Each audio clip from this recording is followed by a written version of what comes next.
Assalamualaikum warahmatullahi wabarakatuh. Apa kabar anak-anak? Hari ini kita akan mempelajari masih di statistik bagian C, yaitu ukuran penyebaran data untuk data tunggal. Kalau pelajaran yang lalu kita belajar ukuran pemusatan. Nah, sekarang ukuran penyebaran.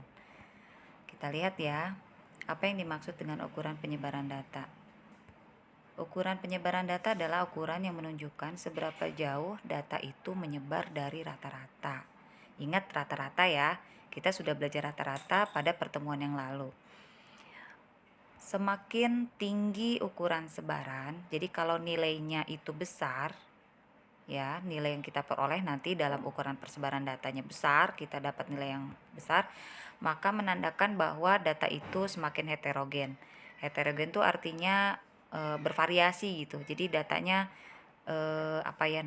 macam-macam gitu, angkanya nggak sama, banyak yang nggak sama gitu, heterogen. Sedangkan kalau kita mendapatkan nanti nilai ukuran sebaran datanya itu kecil, maka menandakan bahwa data itu semakin homogen, maksudnya banyak nilai yang sama gitu. Oke, apa saja dalam ukuran penyebaran data itu ada 6. Yang pertama adalah rentang atau jangkauan atau R simbolnya, dengan rumus X max kurangi X min atau nilai terbesar kurangi nilai terkecil. Kemudian ukuran yang kedua adalah jangkauan antar kuartil atau disebut juga hamparan. Dengan rumus hamparan adalah Q3 dikurangi Q1. Apa itu Q3 Q1? Q itu adalah kuartil.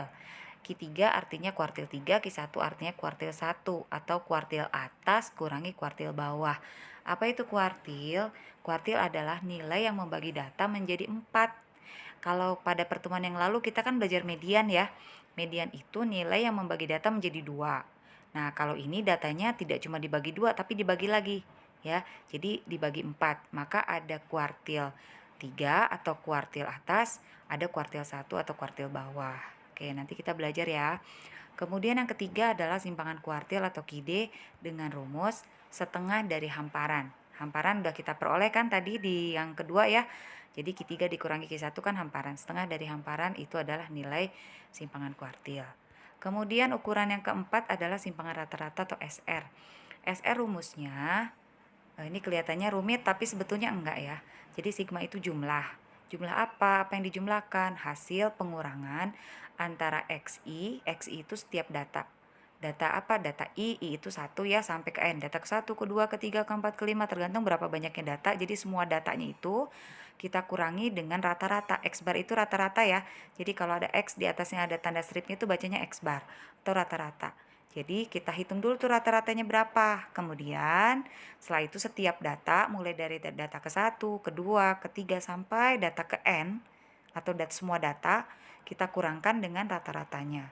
Dan nilai mutlak. Kenapa nilai mutlak? Karena dia merupakan jarak ya. Jarak antara data dengan rata-rata. Jadi jarak antara setiap data itu terhadap pusatnya. Nah, dalam hal ini pusatnya itu rata-ratanya. Namanya jarak kan gak ada yang negatif ya.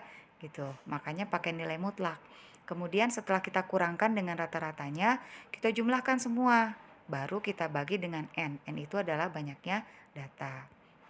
Kemudian yang kelima adalah simpangan baku atau SB atau juga orang sering menyebutnya standar deviasi.